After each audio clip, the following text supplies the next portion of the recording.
Graça e paz. Eu sou o pastor Márcio, sou seu professor de pregação expositiva. Nós estamos agora na segunda videoaula, onde nós vamos falar sobre o pregador como apenas um servo de Cristo. Por que falar sobre isso? Porque hoje nós vivemos em um momento em que a visão cultural é de exaltar o homem, de colocar o homem no centro de todas as coisas.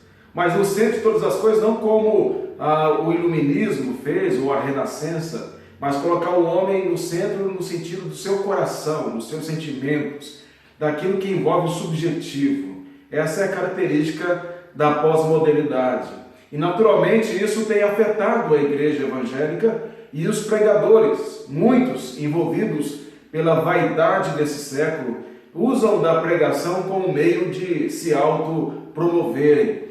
E na verdade, quando alguém está pregando a palavra, as pessoas estão olhando para ele ou para ela, e então ela torna-se, essa pessoa, de certo modo, o destaque daquele momento.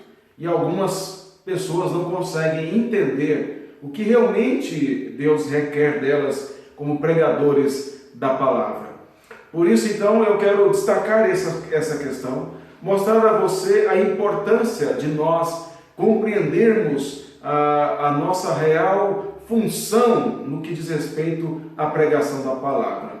Quando nós olhamos para as questões culturais do passado, nós podemos e devemos fazer uma boa leitura do passado. Agora, a dificuldade não é fazer uma leitura do passado, a dificuldade é fazer a leitura do nosso presente. Quando olhamos o período da Idade Média, Dr. Ernest Maia diz que era um período pretensamente de Deus. Ou seja, por causa que a igreja dominava a época, dominava a cultura, dominava os governos, dominava a arte e assim por diante, então aparentemente era um tempo de Deus, mas já estava longe de ser um tempo dedicado ao Senhor.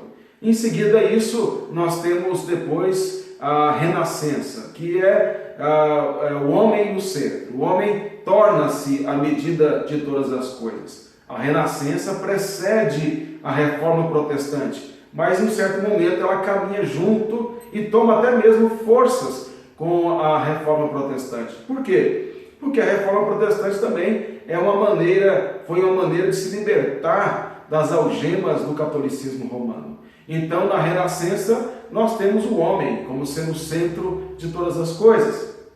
Quando chega no iluminismo, nós temos o homem agora não como centro, ainda é o homem como centro, mas enfatizando a razão como centro. A razão é o juiz da verdade. E agora todas as coisas devem ser avaliadas pela perspectiva da razão humana. A ciência aparentemente se desenvolve em muitos aspectos, é verdade, mas outros apenas são aparências por causa, por exemplo, a teoria da evolução não é, na verdade, uma melhora da ciência, é um retrocesso dela. Mas tudo isso faz com que o homem acredite no homem mais ainda. E acredite também que pode criar um mundo melhor a partir dele mesmo e não a partir de Deus. E aí vem aquela fala conhecida de Nietzsche, que dizia que Deus estava morto. Quando ele afirma que Deus está morto, Nietzsche não está dizendo que Deus existia e então foi morto pelo humanismo. Ele está dizendo que Deus nunca existiu e que o homem acreditava na existência de Deus por uma necessidade natural, não porque Deus de fato exista, e que agora o homem descobriu que pode navegar mar aberto sem o velho Deus. E aí em seguida o iluminismo vem a pós-modernidade. A pós-modernidade é o tempo que nós vivemos. E aí o centro não é o homem, não é a razão, mas é o coração, é o sentimento, é o subjetivo. E isso então envolve toda a nossa época. Você vai ver que a religião agora ela é tratada não como algo que envolve o entendimento do que significa o Evangelho, a Escritura. Não, isso a vida cristã agora ela está envolvida pelo sentimento, pela experiência e não pela Escritura. Tudo isso afeta a nossa forma de pregar, porque alguns pregadores envolvidos inconscientemente por essa pós-modernidade pregam para ver as pessoas aplaudindo, pregam para ser destaques e não para expor realmente a palavra de Deus. E aí, dentro dessa perspectiva, nós temos que entender que o pregador, ele tem que ser aquele que se dedica, que se esmera na pregação da palavra. O apóstolo Paulo, ele diz a Timóteo que ele deveria esmerar-se. Os pastores que de tempo integral se dedicavam à pregação da palavra deveriam se esmerar. 1 Timóteo 5,17, estudar até se afadigar. Ou seja, não há possibilidade bíblica de alguém que diz ser pregador e não se esforçar em estudar e achar que a parte emocional é que deve guiar a sua vida e a sua pregação. Quando nós olhamos também em 1 Coríntios capítulo 4, do verso 1 ao verso 2, Paulo usa duas expressões muito interessantes. Ele fala que, falando acerca dele, dos ministros fiéis, ele diz que nos considerem ministros de Cristo e despenseiros dos mistérios de Deus.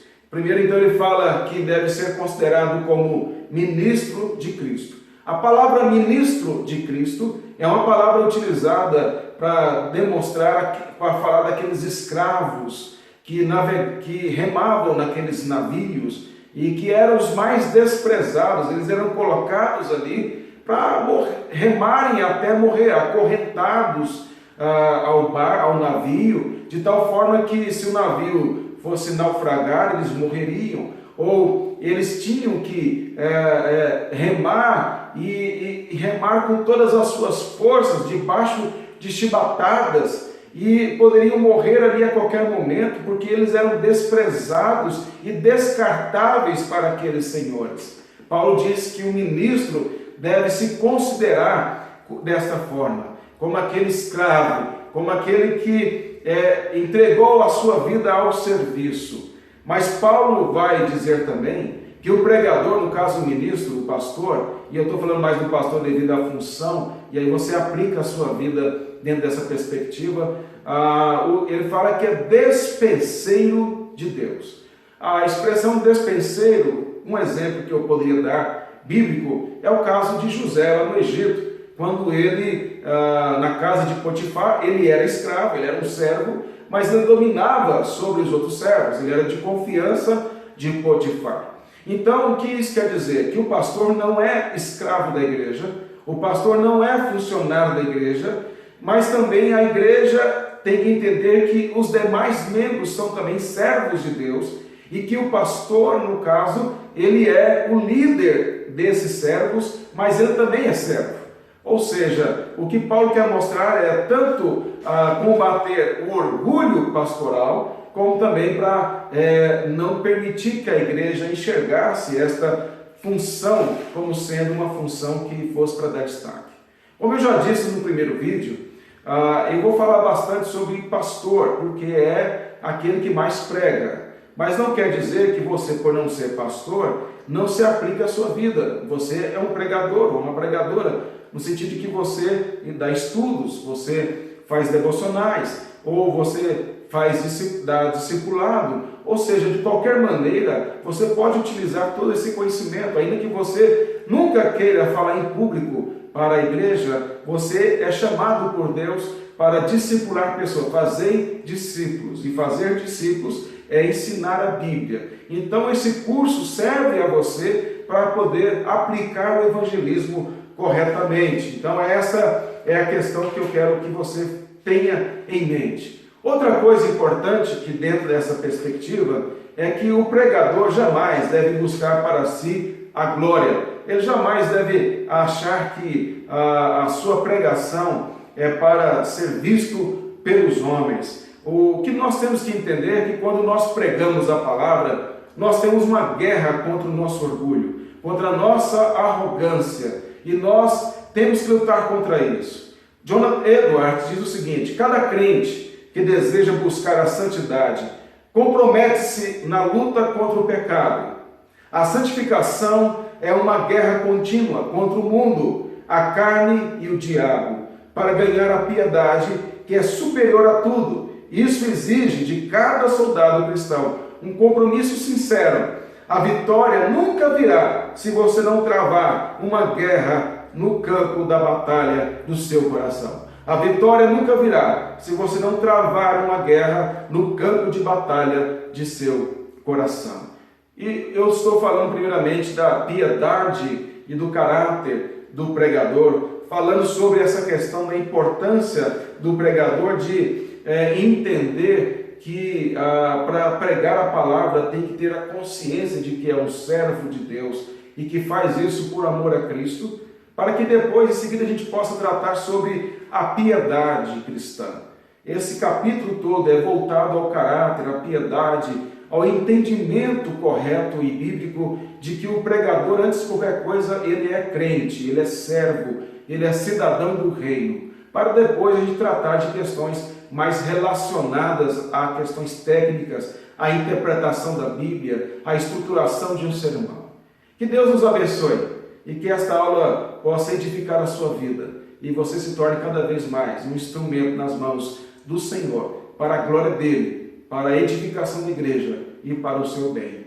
Amém.